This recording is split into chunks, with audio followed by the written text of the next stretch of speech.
Esses polígonos são ligados entre si pelos vértices.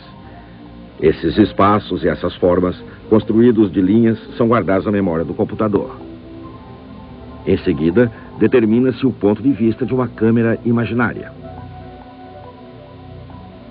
É possível, assim, escolher o primeiro enquadramento e depois determinar os movimentos que a câmera deverá fazer.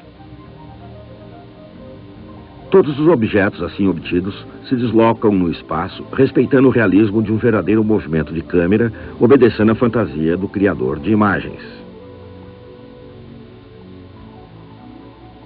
Sendo satisfatória a forma do objeto, o movimento da câmera e o lugar traçado, cobrem-se o espaço e os objetos com uma quantidade enorme, mas finita, de cores e texturas. Depois, determinam-se as fontes teóricas de luz que darão ainda mais vida à cena.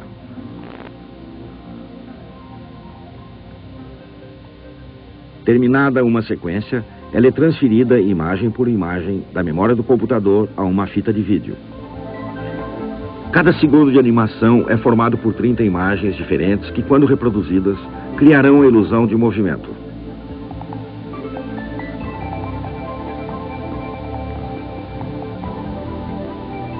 A computação gráfica é um instrumento artístico e científico cujos limites são os limites da imaginação.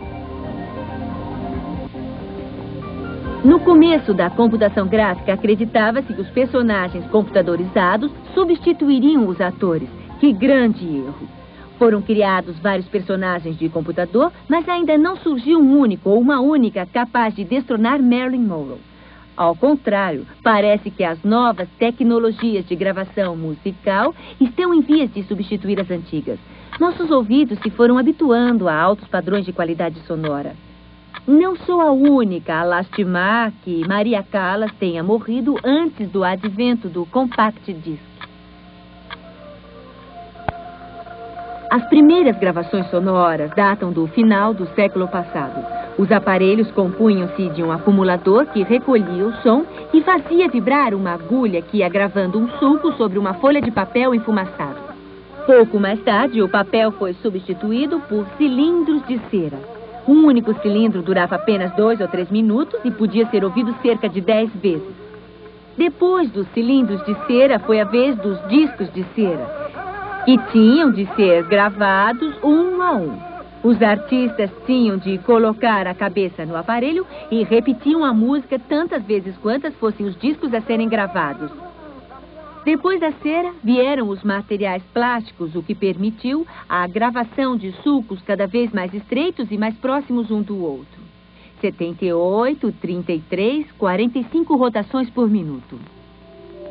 Em princípio, todos esses aparelhos eram iguais e baseavam-se na própria natureza do som. O som é uma onda que viaja através de um meio, em geral o ar, até que nosso tímpano comece a vibrar também mais ou menos como uma membrana de tambor. As técnicas tradicionais de gravação reproduziam as ondas sonoras através de ondulações riscadas na parte interna de um sulco. Mas os compact discs representam uma autêntica revolução. Não precisa de agulha, nem se fala em sulco, e a própria onda sonora acabou por transformar-se em um código binário, que virou sequência de zeros e uns.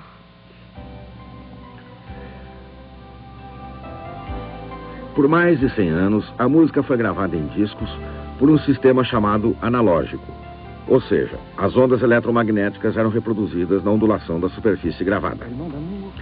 A partir dos anos 80, porém, o disco digital, o disco laser, impôs-se a tal ponto que grandes empresas gravadoras encerraram para sempre a produção dos discos de vinil.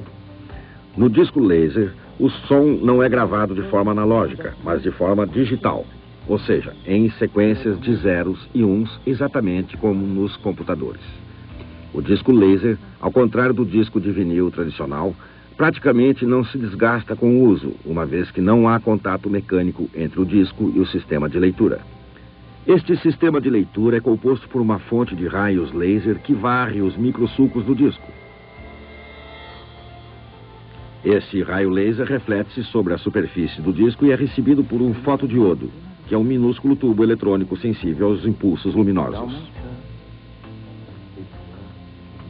Num disco laser, as informações digitais, os zeros e uns, são gravados na forma de cavidades microscópicas e superfícies planas.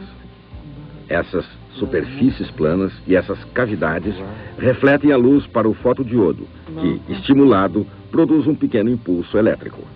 Quando a luz toca uma cavidade, a reflexão do raio luminoso é retardada. Esse raio luminoso é decodificado diferentemente pelo fotodiodo, caso seja refletido por uma superfície plana ou por uma cavidade. A sequência de variações do raio luminoso corresponde à leitura dos zeros e dos uns. A informação digital produzida pelo fotodiodo retoma a forma analógica na saída do leitor laser.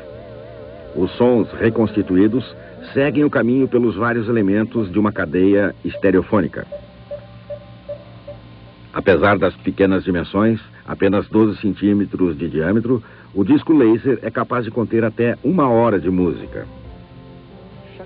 Tudo isso só se tornou possível graças à digitalização do som. Para digitalizar as ondas sonoras, procede-se à sua fragmentação. Cada segundo de música, que originalmente aparecia na forma de curva contínua, é analisada em cerca de 44 mil segmentos. Cada segmento recebe um valor numérico composto de uma sequência de 16 zeros e 16 uns. Esse procedimento de digitalização dos sons pode efetivar-se desde a etapa de gravação em estúdio até a fabricação dos discos. A primeira etapa de fabricação consiste na transferência das informações sonoras digitalizadas de uma fita magnética matriz para um disco de vidro revestido por uma fina camada de um material sensível à luz.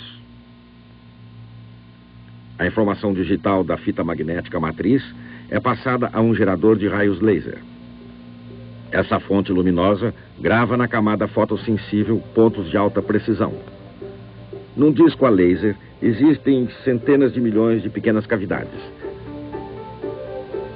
A operação é feita em um ambiente rigorosamente controlado. Os técnicos usam roupas apropriadas e até o ar ambiente é filtrado para evitar a poeira que não pode depositar-se sobre as microscópicas cavidades do disco. Nessa etapa, utiliza-se uma luz amarelada, uma vez que a luz normal poderia alterar a camada fotossensível do disco matriz. Depois da gravação, o disco matriz recebe uma camada de prata. A partir daí, inicia-se a fabricação de matrizes que servirão à operação de moldagem. Essas matrizes são obtidas colocando-se uma camada de níquel sobre o disco matriz.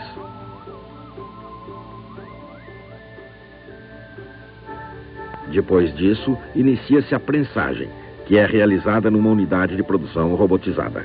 O policarbonato, um plástico transparente aquecido até liquefazer-se. O policarbonato